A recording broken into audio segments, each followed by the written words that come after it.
Dobre, ja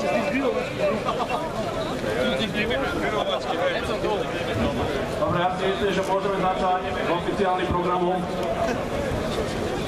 Tak rád by som vás Slováci privítal tento výnimočný deň, pretože takýto dáv